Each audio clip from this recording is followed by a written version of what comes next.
Shalom,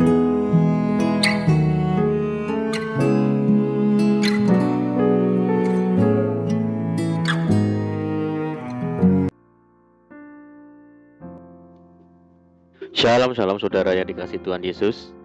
Dimanapun saudara berada, saya menyapa saudara yang ada di Indonesia, dari Sabang sampai Merauke, dari Miangas sampai Pulau Rote, dan saudara yang ada di Malaysia, yang ada di Taiwan, di Kamboja.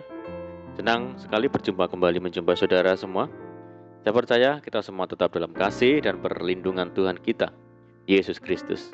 Selamat datang kembali di channel Pokok Anggur bersama saya, Yosia Krispianto. Mari saudara, sebelum kita bersama-sama merenungkan firman Tuhan, mari terlebih dahulu kita akan berdoa. Bapa di surga, Bapa yang baik, Bapa di dalam nama Tuhan Yesus, kami bersyukur buat segala kebaikan-Mu hari ini ya Tuhan. Terima kasih buat penyertaan Tuhan yang sempurna bagi kami.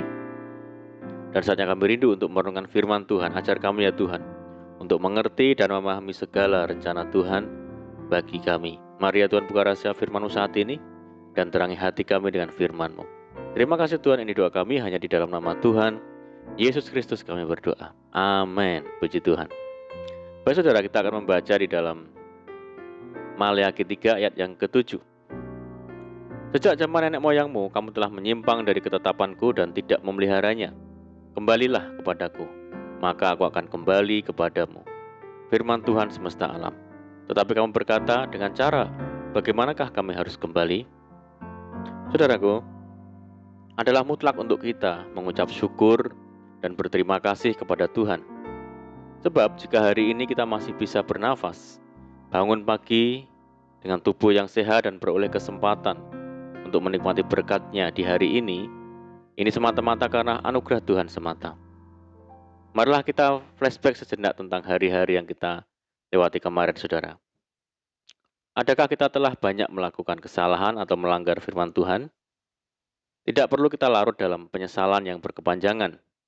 Yang terpenting sekarang adalah bagaimana kita membuat perubahan hidup di hari ini, saudara. Meratapi dan menyesali masa yang telah lewat tidak akan mengubah apapun. Mari kita bangkit dan perbaiki setiap kesalahan yang ada. Saudara, mari kita menyadari setiap kesalahan dan bertobat dengan segera, sebab Tuhan panjang sabar dan penuh pengampunan. Karena itu, Ia selalu memberi kita kesempatan. Saudara, sebesar apapun kesalahan dan dosa kita, panggilan Tuhan yang penuh kasih akan selalu kita dengar.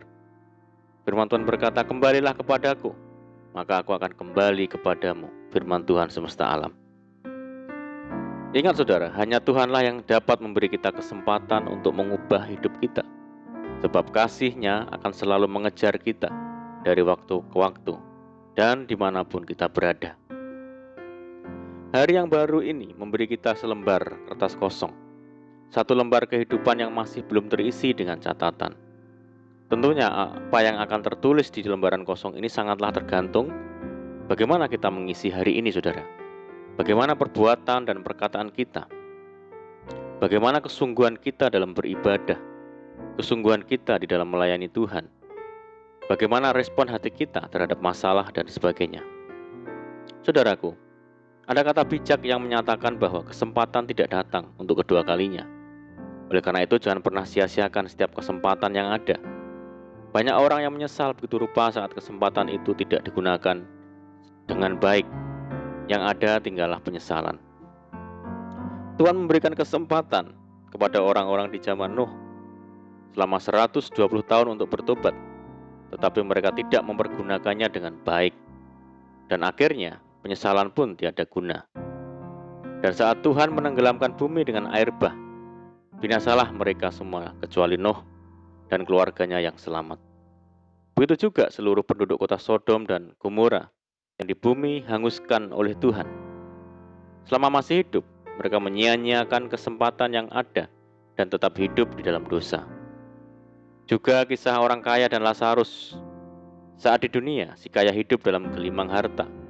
Tetapi ia lupa diri dan tidak pernah menabur atau memperhatikan orang-orang lemah. Akhirnya ia mengalami kebinasaan kekal. Ia lupa bahwa hidup di dunia ini adalah kesempatan bagi kita untuk mempersiapkan hidup di dalam kekekalan. Saudaraku, berapa lama kita memiliki kesempatan hidup di dunia ini? Apakah selamanya?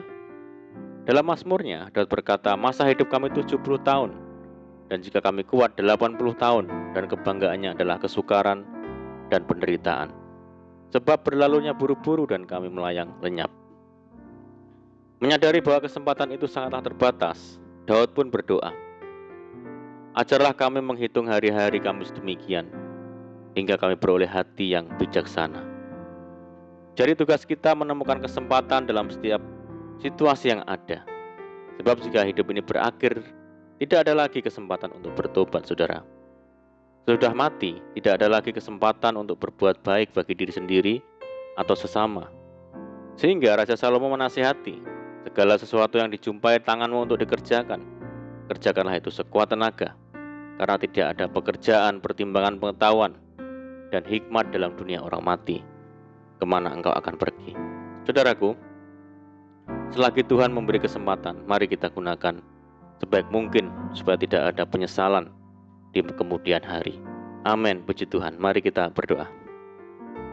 Bapa di surga, Bapa yang baik, Bapa di dalam nama Tuhan Yesus, terima kasih buat firman-Mu saat ini ya Tuhan. Terima kasih buat kesempatan yang Tuhan beri bagi kami. Ajar kami Tuhan untuk hidup sejalan dengan kehendak Tuhan, baik lewat perkataan dan tindakan kami, sehingga kami menjadi orang yang dikenan Tuhan. Dan pada akhirnya kami tidak hidup dalam penyesalan.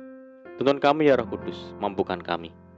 Saat ini kami berdoa bagi saudara kami semua yang mendengar program ini yang di Indonesia, dari Sabang sampai Merauke, yang di Malaysia, dan dimanapun saudara kami berada. Yang sakit Tuhan sembuhkan di dalam nama Tuhan Yesus, yang hidup dalam tekanan, kesulitan, persoalan, mari Tuhan tolong mereka. Bebaskan mereka, berkati dan pulihkan hidup mereka. Buka jalan di dalam nama Tuhan Yesus. Tuhan memberkati mereka dalam rumah tangga, pekerjaan, bisnis, pendidikan, dan apapun yang dikerjakan. Berdoa bagi saudara kami yang hidup dalam ikatan dan belenggu dosa, mari ya Tuhan, lepaskan di dalam nama Tuhan Yesus. Berdoa bagi bangsa kami Indonesia saat ini menghadapi pandemi COVID-19 dan dampak yang ditimbulkan di segala sendi kehidupan, mari ya Tuhan, berikan belas kasihan Tuhan bagi bangsa kami, sehingga bangsa kami dapat mengatasinya. Pulihkan bangsa kami ya Tuhan, berkati negeri kami. Berdoa untuk program vaksinasi nasional yang saat ini sedang berjalan. Tuhan berikan kelancaran bagi bangsa kami. Dan kerinduan kami mohon belas kasihan Tuhan, kiranya pandemi global ini segera berakhir, sehingga kami kembali lagi hidup normal dan menjalankan aktivitas secara normal kembali. Terima kasih Tuhan. Ini doa kami. Kami percaya Tuhan mendengar seruan doa kami. Hanya di dalam nama Tuhan Yesus Kristus kami berdoa. Amin. Puji Tuhan saudara, kita sudah berdoa. Saya percaya saat ini kita dikuatkan dan diberkati. Mari kita tetap semangat di dalam Tuhan, jangan berputus asa. Tetap berdoa, bersuka cita senantiasa, sebab di dalam Tuhan kita sanggup melakukan segala perkara. Selamat malam dan selamat beristirahat. Doa saya menyertai saudara semua. Tuhan Yesus memberkati. Haleluya.